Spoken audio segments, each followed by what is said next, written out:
Right. ఇక TDP రాష్ట్ర senior నాయకులు శరత్ చౌదరి గారు, వారితో కూడా మాట్లాడదాం. శరత్ గారు నమస్తే అండి.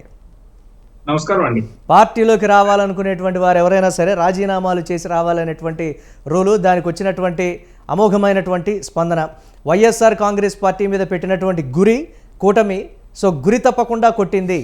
మొత్తం పార్టీని ఖాళీ చేయడం కాదు, కంప్లీట్గా మాయం చేసేటువంటి ఇదిలోనే కూటమి టార్గెట్ చేసింది అనేటువంటి విమర్శలా, లేకపోతే ప్రస్తుతం ఉన్నటువంటి రాజకీయ పరిణామాల్లో ఉన్నటువంటి ఒక అద్భుతమైనటువంటి అవకాశం కింద చూస్తున్నారా, లేకపోతే ఎమ్మెల్సీల సంఖ్య పెంచుకోవడానికా, లేకపోతే రాజ్యసభలో కూడా మనకు మెంబర్స్ పెరుగుతారులే కూటమికి అనేటువంటి ఒక టార్గెటా ఏంటి, ఎలా చూడాలి దీన్ని?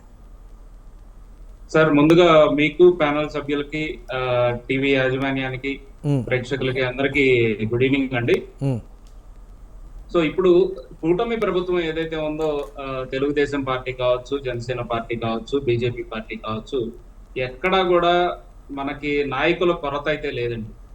అత్యధిక మెజారిటీ తోటి 164 సీట్లతోటి ఇక్కడ లోక్సభలో 19 సీట్లతోటి మనకి కంప్లీట్ దీంతో ఫామ్ అయింది 21 సీట్లతో.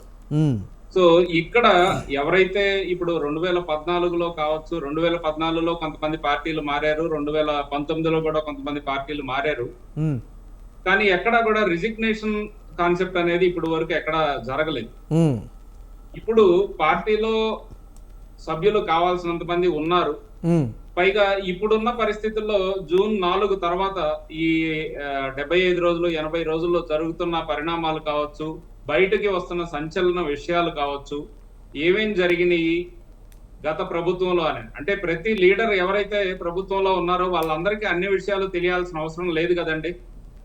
ఇప్పుడు 2004 నుంచి 2009 వరకు రాజశేఖర్ రెడ్డి గారు పనిచేసే టైంలో చీఫ్ మినిస్టర్ గా ఆయనని అడ్డం పెట్టుకొని ఎన్నో అవినీతి కుంభకోణాల్లో కానీ వీటన్నిటిలో కానీ బ్యాక్ ఎండ్ చేసిన వాళ్ళు ఇక్కడ ఇప్పుడు ఉన్న పరిస్థితుల్లో 2019 నుంచి 2024 వరకు ఇక ఎన్ని చేసి ఉండొచ్చు. మిగిలిన వాళ్ళందరూ ఏంటంటే నాయకులంతా కీలుబొమ్మల్లాగా అయిపోయారండి. వైఎస్ఆర్సీపీలో ఎవరికి ఏం జరుగుతుందో తెలియదు. ఒక మొనోపోలీ అనేది ఒకటి మాత్రమే ఉంటది. అందులో ఓన్లీ 4-5 మాత్రమే కీలక పాత్ర వహిస్తారు. ఒక వైవి సుబ్బారెడ్డి గారు కావచ్చు, విజయసాయి రెడ్డి గారు కావచ్చు, సజ్జల రామకృష్ణారెడ్డి గారికి కావచ్చు. అంటే పార్టీలోకి రావడానికి రెడీగా ఉన్నటువంటి వాళ్ళు చెప్తున్నటువంటి రీజన్ ఏంటి శరత్ గారు? చాలా మందిలో ఉన్నటువంటి ఒక క్యూరియాసిటీ ఏంటంటే, మరొక 3 సంవత్సరాల వరకు కూడా పదవులు ఆ స్థాయిలో చట్టసభల్లో ఉన్నప్పటికీ కూడా వాటిని కూడా త్యాగం చేసి పార్టీలోకి రిజైన్ చేసి వస్తున్నారు అని అంటే, ఎవరైనా కోరుకునేది రాజకీయాల్లో దాదాపుగా ఇప్పుడు ఉన్నటువంటి పరిస్థితుల్లో పదవుల్ని కోరుకుంటూ ఉంటారు.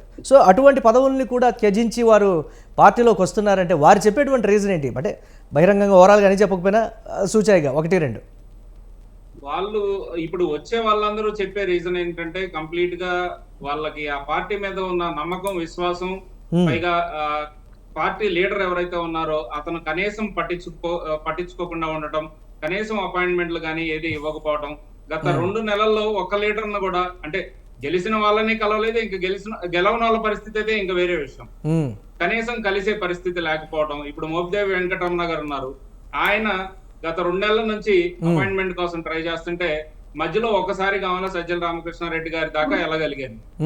ఆయన దాటి జగన్మోహన్ రెడ్డి గారి దాకా ఇప్పుడు వరకు వెళ్ళలేని పరిస్థితి. సో మోపిదేవి వెంకటరమణ గారు అంత విశ్వాసమైన మనిషి జగన్మోహన్ రెడ్డి గారికి, తన కేసుల్లో సహనిందితుడుగా ఉన్న మనిషి కూడా బయటకు వస్తున్నాడు అని అంటే వాళ్ళలో ఏ విధంగా ఈ ప్రాబ్లం అనేది అధినాయకుడికి నాయకులకి మధ్యలో ఉంది అని అనేది మీరు అర్థం చేసుకోవచ్చు అండి.